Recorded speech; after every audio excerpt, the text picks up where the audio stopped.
अब इस आग में कई लोग जलेंगे।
अबे अंधा है क्या? देख के नहीं चल सकता क्या? अंधा ही हूँ भाई। अरे अरे भाई सॉरी, मेरी छड़ी मुझे पता नहीं था। आपको ऐसे नहीं निकलना चाहिए, कहीं चोट लग जाएगी आपको। माफ करिए, पर मुझे ध्यान देना चाहिए। ठीक है, आराम से जाइएगा। जी जी। आप चले जाएंगे या मैं छोड़ के आऊँ? नहीं नहीं, मैं चला जाऊंगा। ठीक है, थैंक यू।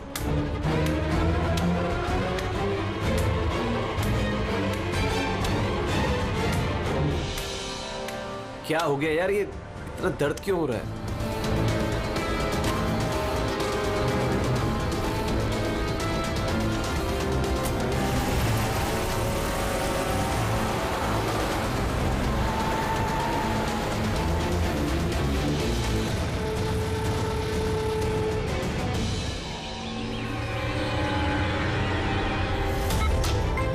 कुछ नहीं होगा रमन, तुम्हें कुछ नहीं होगा। होल्ड ऑन रमन, पैर पकड़ो। डॉक्टर इंजेक्शन, जल्दी फास्ट क्विकली। डॉक्टर इंजेक्शन दो जल्दी।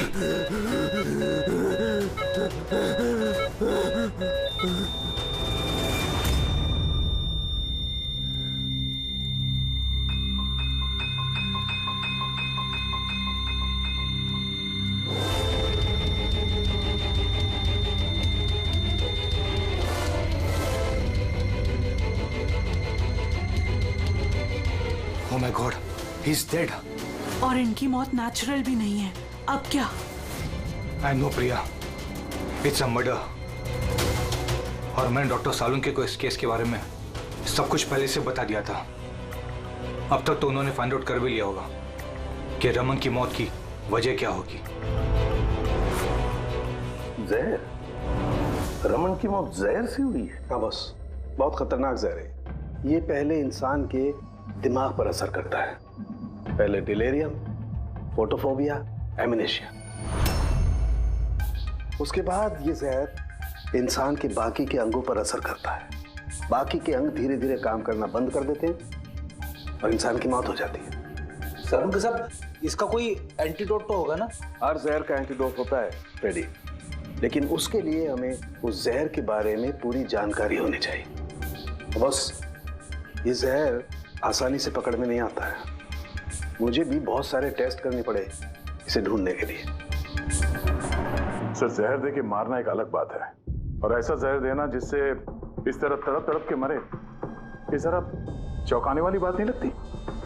लेकिन ये जो भी कोई है, ऐसी नफरत करता था रमन के साथ कि उसने उसे ऐसी खतरनाक मौत दे दी। समझ में नहीं आता कौन हो सकता है ये, कौन होगा? कोई भी हो सकता है सर। सर, रमन को जुए की लत थी। क्रिकेट, रेस कोर्स, सट्टा, हर तरह का जुआ। और इसी चक्कर में वो 5 करोड़ के कर्जे में था। 5 करोड़? 5 करोड़? हाँ सर, उसको धमकी भरे मैसेजेस भी आए थे। उसके फोन रिकॉर्ड्स में ऐसे कई सारे मैसेजेस हैं जो उसको बुकीज और सट्टेबाजों ने भेजे। ये देखिए सर, हो सकता है इन्हीं में से किसी की धमकी सच साबित हो गई होगी। पता नहीं, पर जिस तरह से इसको मारा है सर, लगता तो नहीं है किसी बुकी का काम है। फिर भी इन्हें बुलाना तो पड़ेगा, शायद कुछ पता चल जाए। Hello ACP Pradyuman. अच्छा ठीक है।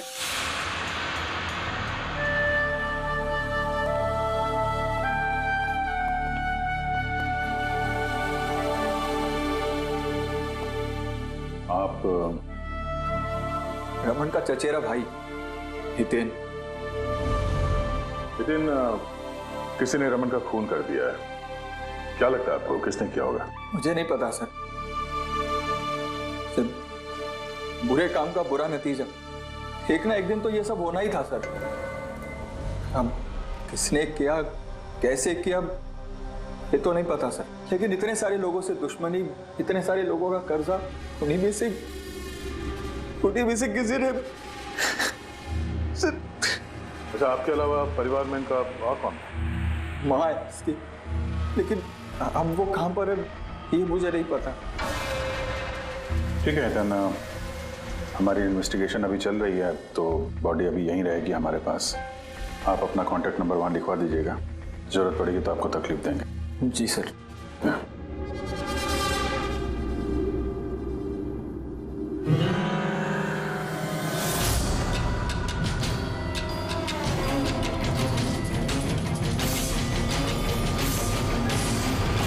सबका उतना दुखी है नहीं जितना ही दिखा रहा है।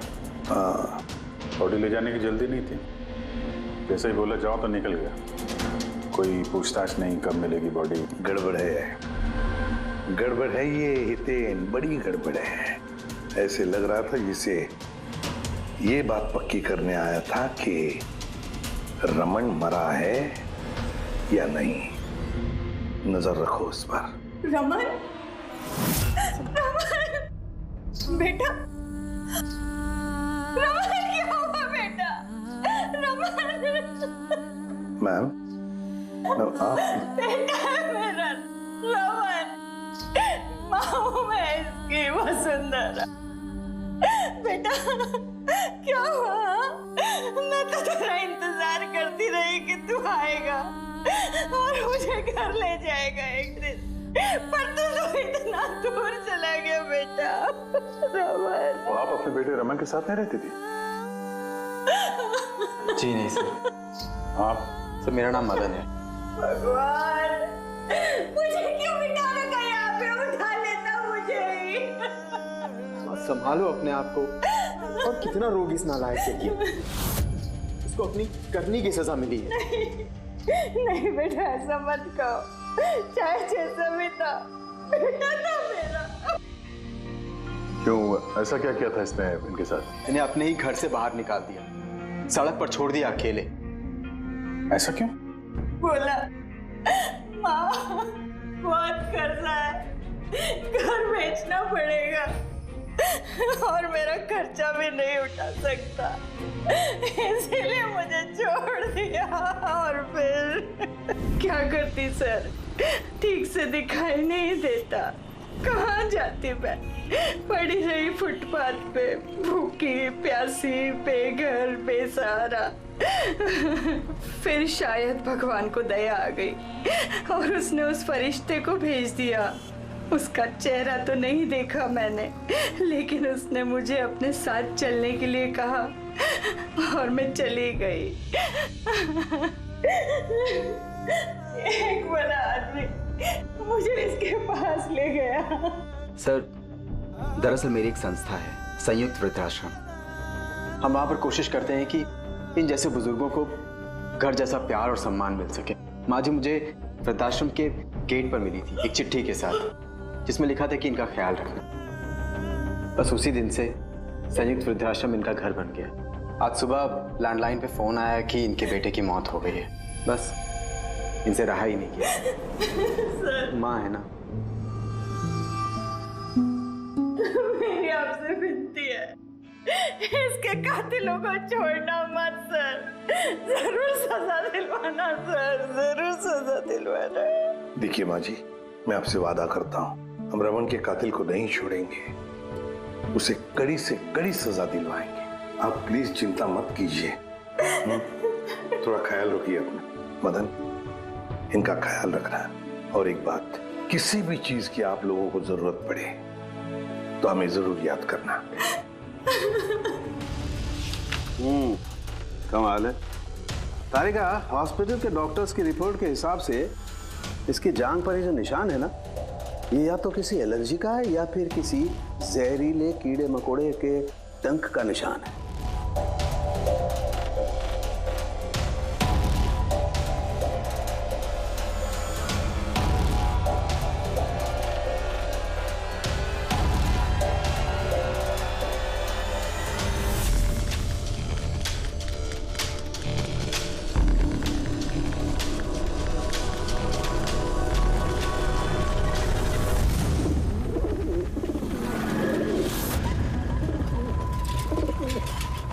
सर, इस हितेन की हरकतें ठीक नहीं लग रही है सर। ऐसे ऐसे लोगों के साथ उसको उठना बैठना है, उस पर शक करना बनता है सर। एक और बात है सर, कुछ समय पहले ये रमन ने उसे अपने घर से निकाल दिया था। अब रमन के मरने के बाद वो उसकी प्रॉपर्टी हड़प करने की कोशिश कर रहा है सर। सर एक मिनट, यहाँ आएंगे प्लीज। सर इसके स्किन पे ना मुझे कुछ ये अजीब सा दिख रहा है।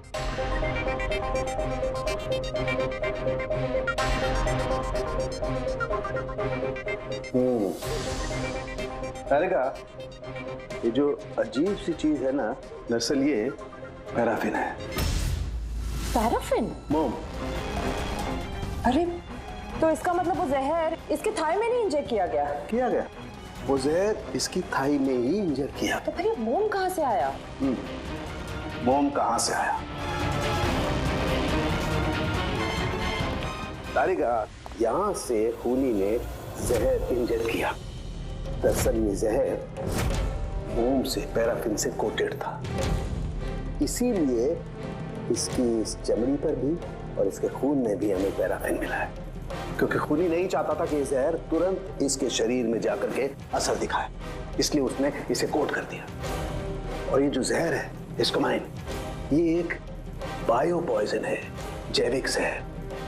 खूनी ने इसे मोम से कोट किया, इसके शरीर में इंजेक्ट किया और फिर इसके शरीर की गर्मी से मोम पिघलने लगा और वो जहर इसके खून में मिलकर के अपना असर दिखाने लगा। मतलब ये जहर किसी लिक्विड फॉर्म में नहीं बल्कि पैलेट यानी छोटी गोली के फॉर्म में इसके शरीर में डाला गया है। एग्जैक्टली।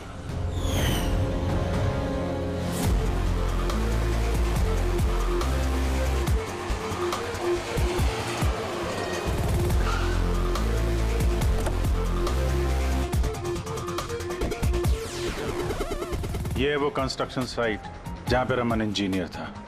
उसके कोलीग बता रहे थे कि यहाँ से निकलने के बाद उसको कुछ पैर में तकलीफ हुई है। लेकिन यहाँ पे जो वर्कर्स काम करते हैं उन लोगों ने बताया कि जब तक वो कंस्ट्रक्शन साइट में था तब तक तो वो ठीक था। इसका मतलब जो भी हुआ कंस्ट्रक्शन साइट से बाहर आने के बाद हुआ, तो यहीं पे हुआ होगा। यहाँ पे तो आसपास पता करते हैं, शायद किसी ने कुछ देखा। सर आप लोग चलिए, मैं जरा चाय पी के आता हूँ। मतलब चाय वाले से पूछ के आता हूँ, कुछ देखा है क्या?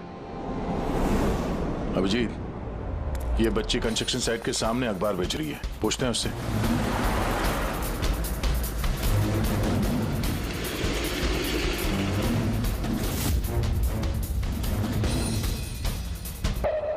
क्या नाम है बेटा आपका? चुटकी। चुटकी। अच्छा बेटा, जरा ये देखो, ये फोटो देखो ध्यान से। इनको जानती हैं आप, पहचानती हैं? हाँ, ये अंकल तो हमेशा मुझसे अखबार खरीदते थे, पर 3 दिन से ये नहीं आए। तो 3 दिन पहले आपने इस अंकल को यहाँ पे देखा था? हाँ, एक आदमी के साथ ये टकरा गए थे, इनको चोट भी लगी थी। वो आदमी बहुत अजीब था। अजीब मतलब? अबे अंधा है क्या? देख के नहीं चल सकता क्या? अंधा ही हूं भाई।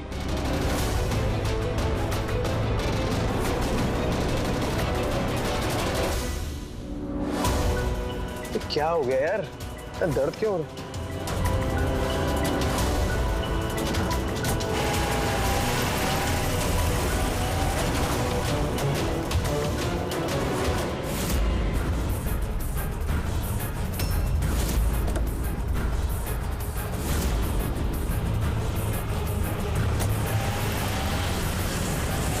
तो अंधा नहीं था और उसी ने हमला किया रमन पे।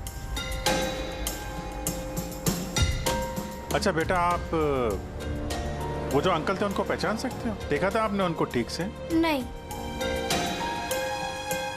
अच्छा, वो कार का नंबर देखा आपने? नहीं अंकल, वो अंकल को कार चलाते देख मैं एकदम चौंक गई थी, इसलिए कार का नंबर याद नहीं है। पर क्या बात है अंकल, इंजीनियर अंकल ठीक तो है ना? नहीं बेटा, उन्हें कुछ नहीं हुआ। वो अभी किसी दूसरे कंस्ट्रक्शन साइट पे चले गए, अब वो यहाँ पर नहीं आएंगे। Thank you. आप इस समय अखबार बेच रही हो, स्कूल नहीं जाती आप?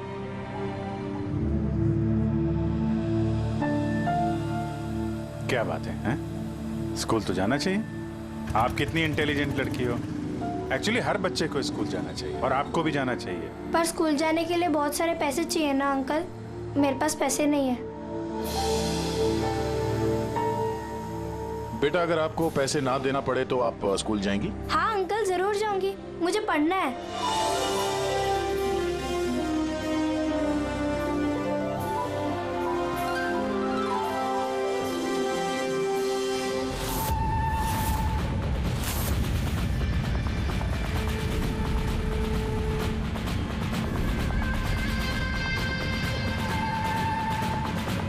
समीर, अब तुम्हारी बारी।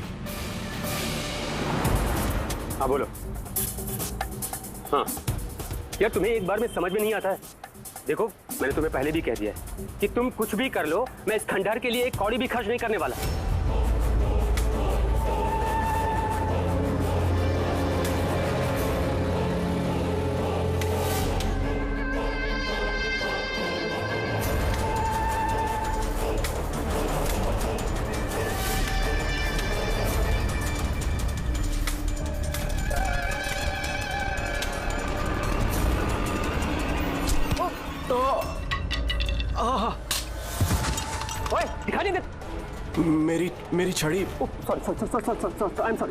मेरी छड़ी। मेरी छड़ी। सॉरी। अब आपको कहीं लगी तो नहीं? आप ठीक है ना? मैं आपको कहीं ड्रॉप कर दूं? नहीं नहीं, मैं ठीक हूँ, मैं चला जाऊंगा। आप ठीक है ना? नहीं, I'm okay। आप संभाल के जाइए। हाँ जी, आप संभाल के जाइए। Okay, thank you.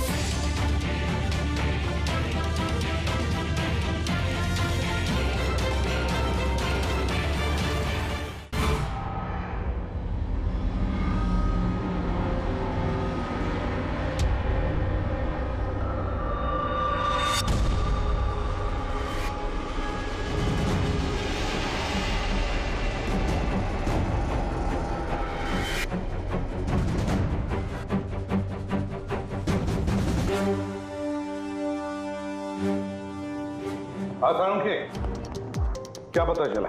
बस इस आदमी को जो जहर दिया गया ना, वो भी किसी पौधे से ही बनाया गया है। क्या? ये भी किसी पौधे से? हाँ बस, लेकिन ये कौन सा जहर है, ये अभी तारिका पता कर रही है। इस जहर का नाम है रिकिनस कम्युनिस, और ये जहर पहले वाले जहर से भी बहुत ज्यादा तेज और खतरनाक है। रिकिनस?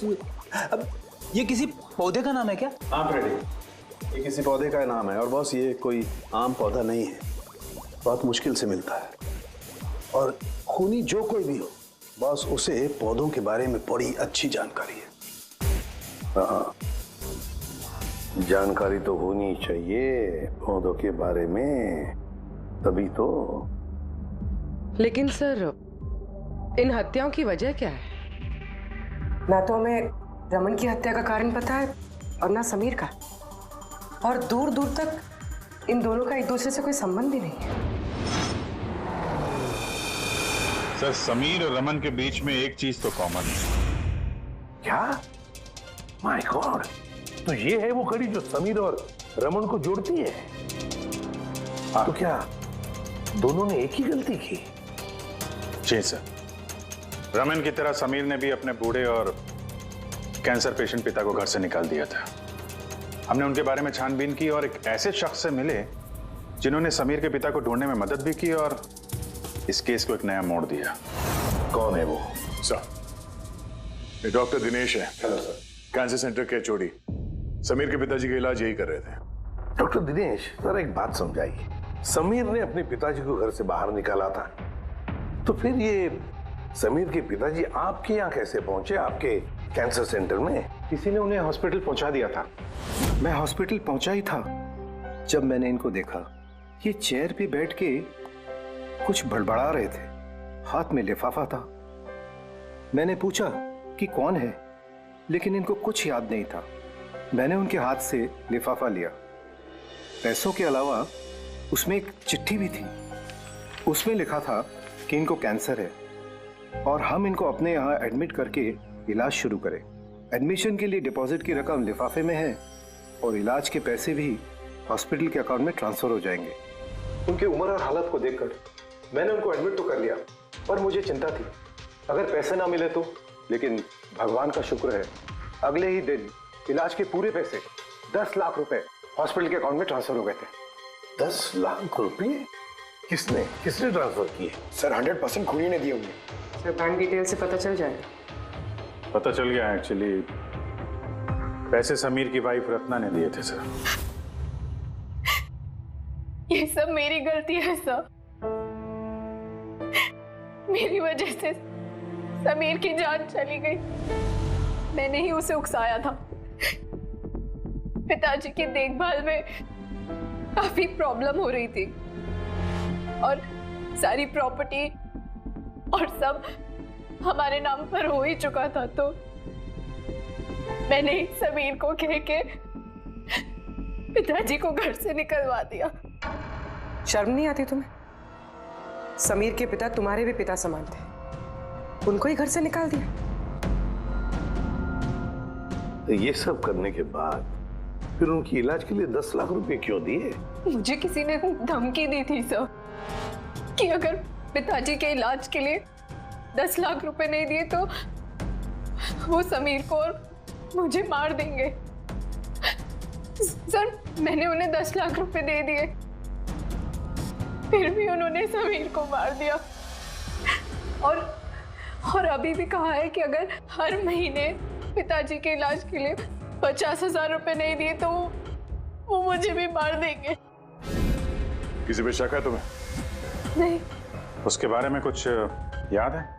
उसकी आवाज, उसका लहजा, कुछ भी? कुछ भी याद नहीं। सर प्लीज मुझे बचा लीजिए। सर मैं मरना नहीं चाहती। सर मैं पिताजी को घर ले आऊंगी। मैं उनकी पूरी देखभाल करूंगी, पूरी कोई तकलीफ नहीं होगी। सर आप प्लीज मुझे बचा लीजिए। घबराओ सर प्लीज मुझे बचा। कुछ नहीं होने देंगे तुम्हें हम। तो भी जिस नंबर से इसे धमकी भरे कॉल आते थे, और नंबर ले लो और पता करो कहाँ का है। आप चलिए।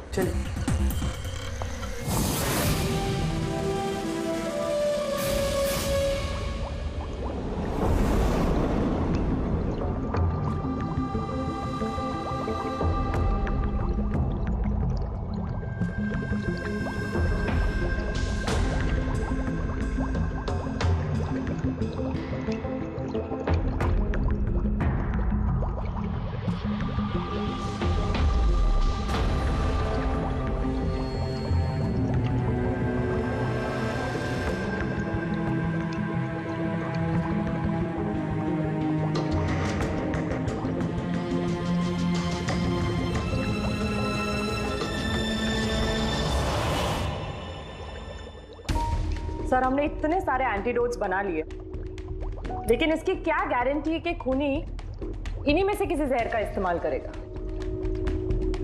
अब कुछ भी हो जाए, हम खूनी का दिमाग तो नहीं पढ़ सकते ना। तुम्हारी बात बिल्कुल ठीक है तारिका, लेकिन एक बात समझो, खूनी इन पौधों का जहर निकाल करके इस्तेमाल कर रहा है, इन पौधों का, पहले से भी ज्यादा तेज हर बार। तो हमें हमेशा चौकन्ना रहना पड़ेगा। पता नहीं वो अगली बार कौन से पौधे का जहर किस पर इस्तेमाल करे, पता नहीं किस पर, कब, कहां, कैसे, किस पौधे का, पता नहीं।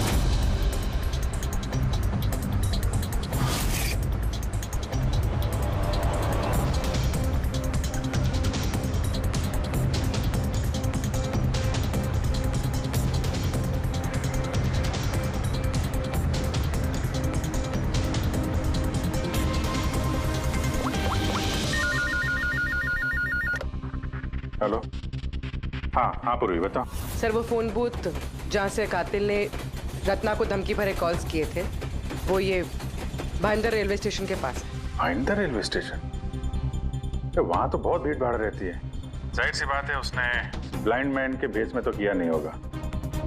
बड़ा मुश्किल है पता लगाना। सर किसी को कुछ पता तो नहीं है, लेकिन एक खास बात यह है कि ये कॉल्स सुबह 11 से 12 के बीच किए गए हैं और रेलवे स्टेशन के पास एक बस स्टैंड भी है जहाँ से बस जाती है पुणे। बस स्टैंड भी पास में ही है, तो ट्रेन से भी जा सकता है और बस से भी। चलो कोई बात नहीं, देखते हैं। भाईंदर, इसका मतलब कि खूनी मुंबई से ही है और सिर्फ समीर का खून करने के लिए पुणे गया था। तो पुणे वो ट्रेन से गया होगा या फिर बस से या फिर कोई प्राइवेट गाड़ी या फिर खुद की गाड़ी से। वही तो सर, खूनी को पता था कि हम लोग रत्ना तक पहुंच जाएंगे और ये कॉल वाली बात खुलेगी, इसलिए वो हमें गुमराह कर रहा है सर। खेल खेल रहा है हमारे साथ। हाँ, खेल खेल रहा है। मगर सर हम लोग खूनी तक पहुंचेंगे कैसे? हमारे पास उसके खिलाफ तो कोई इंफॉर्मेशन है ही नहीं और हमें यह भी नहीं पता है कि उसका अगला शिकार कौन होने वाला है। पंकज, इससे पहले कि खूनी अपनी शिकार तक पहुंचे, हम शिकार उसके सामने डाल देंगे। ये घटना आज सुबह 10 बजे की है। मुंबई के गोरेगांव रेलवे स्टेशन पर एक बुजुर्ग ने रेल के नीचे आकर अपनी जान देने की कोशिश की। वहां मौजूद लोगों ने उन्हें बचा लिया। आइए जानते हैं कि आखिर वो क्या वजह है जिसने एक बुजुर्ग को ये करने पर मजबूर कर दिया। क्यों पकड़ के रखा हुआ है? छोड़ दो मुझे, मैं नहीं जीना चाहता हूँ। क्या करूंगा मैं जी करके? लेकिन आपके साथ हुआ क्या है? आखिर आप क्यों मरना चाहते हैं? क्या हुआ? मेरे साथ क्या हुआ? मुझे मेरे इकलौते बेटे ने घर से बाहर निकाल दिया, अकेले करके। मैंने अपने बच्चे को इतने प्यार से पाला पोसा और उसने मुझे घर से बाहर निकाल दिया। ये तो बड़े दुख की बात है। आखिर क्या हो गया हमारी आजकल की पीढ़ी को? आपका बेटा करता क्या है? क्या करता है? स्कूल जाता है। टीचर है? नहीं, पढ़ता है, स्कूल में पढ़ता है। अभी 8 साल का ही तो है। जी क्या कहा आपने? क्या कहा मैंने? आपका बेटा कितने साल का है? कितने साल का है? आपने कहा 8 साल का है। मेरा बेटा 8 साल का है, उसने मुझे घर से बाहर निकाल दिया। मैं मर जाऊंगा। सुना आपने? इनका दावा है कि इनके 8 साल के बेटे ने इनको घर से बाहर निकाल दिया। आखिर क्या वजह है? कौन है ये 8 साल का बच्चा? रेल की पटरी पर जान देने की कोशिश करने वाले बुजुर्ग के 8 साल के बेटे का पता चल गया है। वो दरअसल 33 साल का सॉफ्टवेयर इंजीनियर है। बुजुर्ग की दिमागी हालत ठीक नहीं है, इसलिए अब भी वो उसे 8 साल का बच्चा ही समझते हैं। उनका बेटा अमेरिका में रहता है और उसने उन्हें घर से बाहर निकाल दिया है। उसके बाद ही बुजुर्ग ने अपनी जान देने की कोशिश की। आइए उनके बेटे से ही पूछते कि उन्होंने आखिर ऐसा क्यों किया। सर एक सवाल सर, क्या ये सच है कि आपने अपने पिताजी को घर से बाहर निकाल दिया है? हाँ ये सच है। सर आखिर आपने ऐसा क्यों किया? आपको एक बार भी बुरा नहीं लगा? हाँ निकाला मैंने और बुरा भी नहीं लगा। आप जानते हैं इनको? आपने कभी झेला इनको? इनको अल्जाइमर्स की बीमारी है। मैं पागल हो गया उनका ख्याल रखते रखते। मेरी खुद की एक लाइफ है, मेरी वाइफ है, मेरी फैमिली है। मैं क्या करूं? कब तक पैसे दे के इनका ट्रीटमेंट का काम कराते रहूं? मैं पैसे नहीं है मेरे पास, सब खत्म हो गया। हटे यहाँ से। अरे छोड़ दो मेरा पीछा, मेरे दूर चले जाओ मुझसे। परेशान हो गया आपसे मैं। ये तमाशा देखो खड़ा कर दिया। खुश हो गए? चले जाओ, मुझे छोड़ गए यार। सर कभी आप भी तो छोटे थे ना? इन्होंने आपको पाल पोस के बड़ा किया, इस लायक बनाया और आपने इन्हें घर से ही बाहर निकाल दिया। तुमको बहुत प्यार आ रहा है?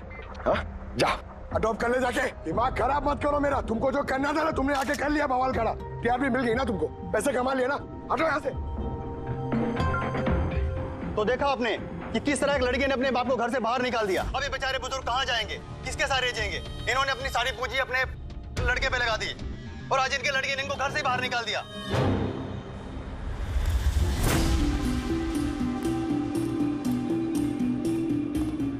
बड़े बच्चे गुब्बारे गुब्बारे ले लो जल्दी, गुब्बारे वाला गुब्बारे ले लो। अरे बेटा गुब्बारे गुब्बारे गुब्बारे ले लो,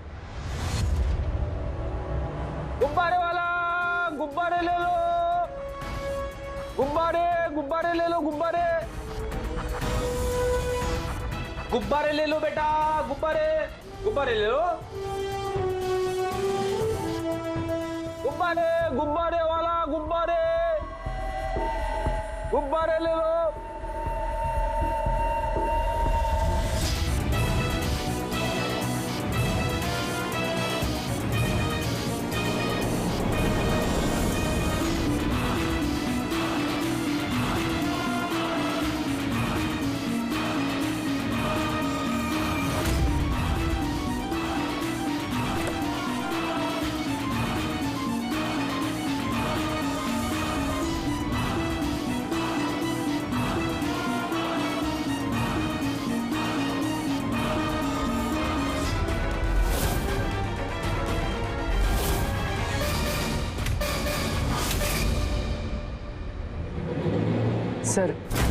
सर एक अंधा बिल्डिंग की तरफ आ रहा है।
इतने सारे लोग?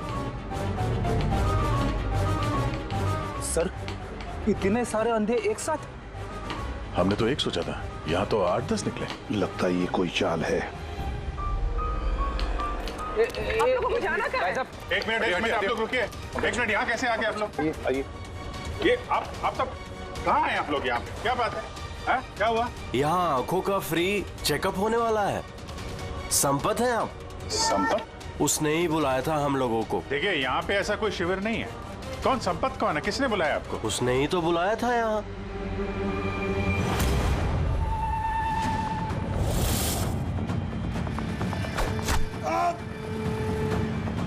पंकज! पंकज! क्या हुआ? पंकज! बोरा पकड़ो उसे, छोड़ना नहीं।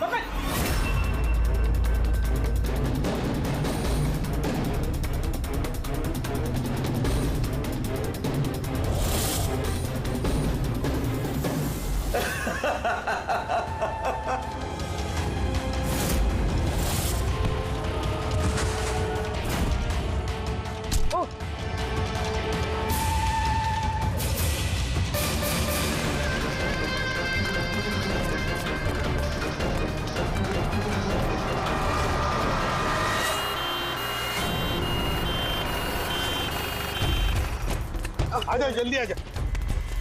पंकज तुझे कुछ नहीं होगा। पंकज इसे एम्बुलेंस में लेके चलो।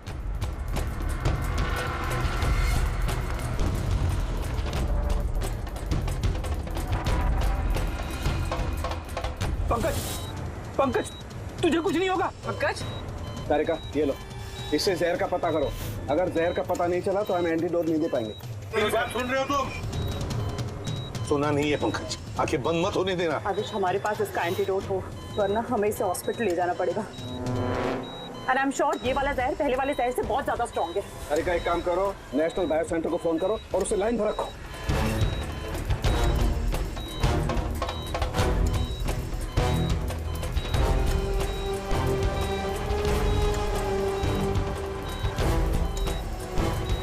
Pankaj, don't worry, Pankaj.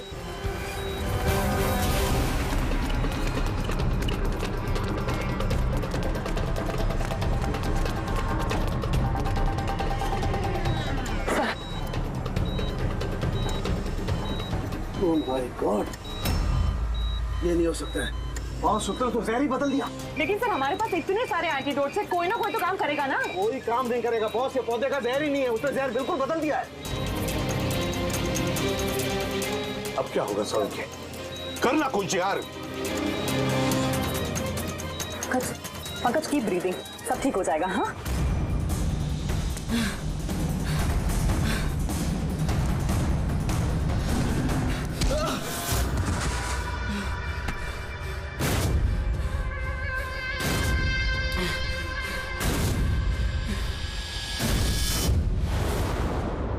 Sir, मेरा नाम मदन है। तुमने क्या ये सब? क्यों पड़े हो मेरे पीछे? मैंने जो किया सही किया। लोगों की जान लेना सही है? मैंने सिर्फ बुरे लोगों को सजा दी है सर। जो लोग अपने माँ बाप का ख्याल नहीं रखते ना, उनको इस दुनिया में जीने का कोई हक नहीं होता। जब मेरी माँ की मौत हुई थी तो मेरी दुनिया उछल गई थी। उसी वक्त मैंने इस संयुक्त वृद्धाश्रम की शुरुआत की थी। सर, वहां पर जितने भी बुजुर्ग माँ बाप आते हैं ना, सब अपने बच्चों के सताए हुए होते हैं। ये देखकर मेरा खून खौल जाता है। मैंने उसी वक्त ये फैसला किया था कि मैं इन सबको सबक सिखाऊंगा, इसीलिए मैं मार देता हूं इनको। क्या गलत किया मैं? सर कुछ करो सर। कुछ नहीं कर सकते जब तक उस जहर का कंपोजिशन नहीं पता लगेगा फ्रेडी, हम कुछ भी नहीं कर सकते। अगर इसे गलत एंटीडोट दे दिया तो ज्यादा खतरनाक होगा यार। सर पंकज की हालत तो बिगड़ती जा रही है। सर पल्स गिर रही है, हॉस्पिटल ले जाना पड़ेगा। हॉस्पिटल जाके कुछ नहीं होगा, हमारे पास इतना वक्त नहीं है वहां जाकर टेस्ट करें। मुझे नाम चाहिए यार। पंकज। हेलो। हाँ सर, हाँ सर, पकड़ा गया। सर खूनी मदन है। हाँ, जहर हम पता करते हैं। कभी पता नहीं चलेगा तुमको, कभी पता नहीं चलेगा तुम लोगों को। उसने भी पापा को सताया। मदन गाड़ी। Oh no, Madan Madan Madan Madan, ambulance बुलाना पड़ेगा जल्दी। नहीं सर, कोई फायदा नहीं है। मेरा काम हो गया है। नहीं मदन, मान लिया तुमने उन लोगों के साथ जो कुछ भी किया, मान लिया, लेकिन तुमने जिसे वो जहर चुबाया है वो बेगुनाह है, निर्दोष है, उसने कुछ नहीं किया। वो तो हमारी चाल थी तुम तक पहुंचने के लिए। वो जहर कौन सा बताओ? हाँ प्लीज। हाँ बोलो। B T X. सब उस जहर का नाम BTX है।